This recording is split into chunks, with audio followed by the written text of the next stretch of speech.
এখানে লেখা চায় না। এখন আপনি বলেন যেগুলো আপনারা করেন কিনা, আমি যেটা বলছি এটা করেন।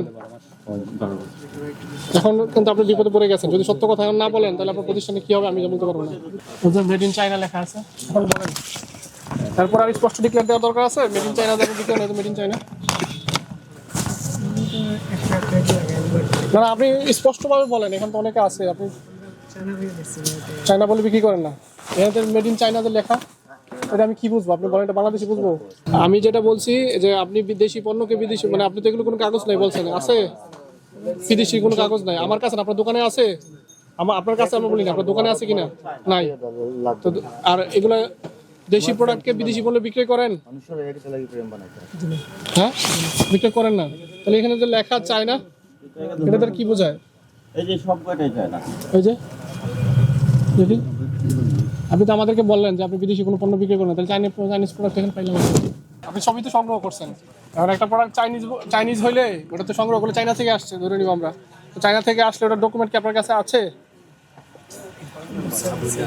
বসের কাছে আছে। আপনার এখানে উপস্থিত এই সময় আপনার মধ্যে কাছে আছে ডকুমেন্ট কোনো নাই, আপনার কাছে কোনো ডকুমেন্ট নাই। এই প্রোডাক্টের সমর্থনে, আপনার যে চাইনিজ প্রোডাক্টের সমর্থনে আপনার কোনো কাগজ এই মুহূর্তে এখানে হাজির আছে, দোকানে আছে? ঠিকানা নাই। এটাই আমাদের বাণিজ্য মন্ত্রণালয়ের নির্দেশনা যে আপনি যদি বিদেশি প্রোডাক্ট লিখিতভাবে লেখা থাকে আপনার গায়ে, তো ওর সপক্ষে আপনার দোকানে যে ডকুমেন্ট এগুলো সংরক্ষণ করে রাখতে হবে, আমদানি ডকুমেন্ট অথবা কেনার ডকুমেন্ট, যার কাছ থেকে কিনছেন, ওই চেইন ওয়াইজ। আপনি বুঝতে পারছেন আমাদের আপনার সমস্যাটা? বুঝতে পারছেন প্রতিষ্ঠানের সমস্যাটা? এখন 44 ধারায় হচ্ছে কি মিথ্যা বিজ্ঞাপন দ্বারা ক্রেতা সাধারণকে প্রতারিত করা, আপনার দ্বারা এটা হচ্ছে না?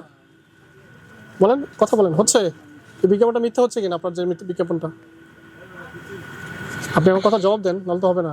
হ্যাঁ, হচ্ছে। এই অপরাধে 2 লাখ টাকা জরিমানা করা হচ্ছে, 1 বছরের কারাদণ্ড আসে। আপনারা কি করবেন এখন বলেন তো? এই আমরা চলে যাওয়ার পরে এখন কি করবেন? করণীয় কি আপনাদের? এই সমস্যাকে কীভাবে সর্ট আউট করবেন? বসের সাথে কথা বলেন। আপনি এগুলা যেগুলো চাইনিজ আছে, চাইনিজ ট্যাক্স সরাতে হবে, এগুলো সবগুলো থেকে চাইনিজ ট্যাক্স সরাতে হবে। আর এখানে বড় করে ঘোষণা দিতে হবে যে শুধু দেশি পণ্য বিক্রয় করা হয়, কোনো বিদেশি পণ্য বিক্রয় করা হয় না। আজকে প্রথমবারের মতো যেহেতু জানেন না, এই জন্য আজকে 30,000 টাকা জরিমানা করলো। আপনারা জানেন যে ভুক্ত অধিকার এই অভিযানের পূর্বে বিভিন্ন সময় ব্যবসায়ী সমিতির সাথে মিটিং করে। আপনার ঈদ পূর্বে আমরা ঈদের আগে আমরা এই স্থানীয় যে ব্যবসায়ী সমিতি আছে, আমাদের সাথে ব্যবসায়ী সমিতির সেক্রেটারি হিসাবে আছেন, ওনাদের নিয়ে আমরা একটা মিটিংয়ে বসেছিলাম যে আমরা কী কী বিষয়ে আপনার ঈদের সময় অভিযান পরিচালনা করি। সেক্ষেত্রে আমরা বলেছিলাম যে পোশাক যেগুলো বাংলাদেশে আমদানি হয়, আমদানিকৃত পোশাকে যে সঠিক যে সোর্স, যেটা ধরেন আপনি যেখান থেকে নিয়ে এসেছেন, ওইটার যে আপনার আমদানির যে যথাযথ কাগজপত্র দোকানে সংরক্ষণ করা লাগবে, এবং মূল্য নির্ধারণের যে বিষয়টা, এটা যেহেতু আমদানিকারক এটা নির্ধারণ করে রাখে, সেক্ষেত্রে একটা বিজ্ঞপ্তি ছিল, কোনো বিজ্ঞপ্তি ছিল বাণিজ্য মন্ত্রণালয়ের, যে পোশাকের আমদানির প্রপার তথ্য আপনার পণ্যে থাকা লাগবে এবং প্রপার যে ডকুমেন্ট এটা আপনার দোকানে সংরক্ষণ করা লাগবে। আমরা পূর্ব জিন্দাবাজার, নয়সড়ক এবং কুমারপাড়া আমরা 3 সমিতি তাদের সাথে বসছিলাম। স্যার যে কথা বলছে আসলে এই সময় কথা বলে দিচ্ছে যে আমরা হাঁটতে চাই, জিততে চাই না, মানে দোকানদাররা জিতে যাক, আমরা হেরে যাই। এটা উনি শেষ কথায় উনি বলছিল। আসলে আমাদের প্রত্যেকটা ব্যবসায়ীকে একটা জিনিস ইনফর্ম করা হয়েছে।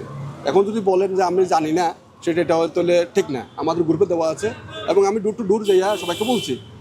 আর এখন তাৎক্ষণিক যে ঈদের যেহেতু রমজান ঈদটার সামনে আর আছে আর 10 দিন, তো স্যাররা বলছি যদি কোনো বিদেশি পণ্য থাকেও এটা না হাইড করে, যদি কোনো প্রপারলি ডকুমেন্ট নাও থাকে, মানে ওপেন দেখাতে না পারে, তাহলে আপনার এখানে সাইনবোর্ড নিচে আপনি বড় করে লিখে দেন যে আমার এখানে দেশি পণ্য। আজকে বিভিন্ন এই দোকানে আজকে আপনার সাথে ছিলেন, এই অভিযান পরিচালনা করেছি। সেক্ষেত্রে 2টা প্রতিষ্ঠানকে আমরা 30,000 60,000 টাকা জরিমানা করেছি।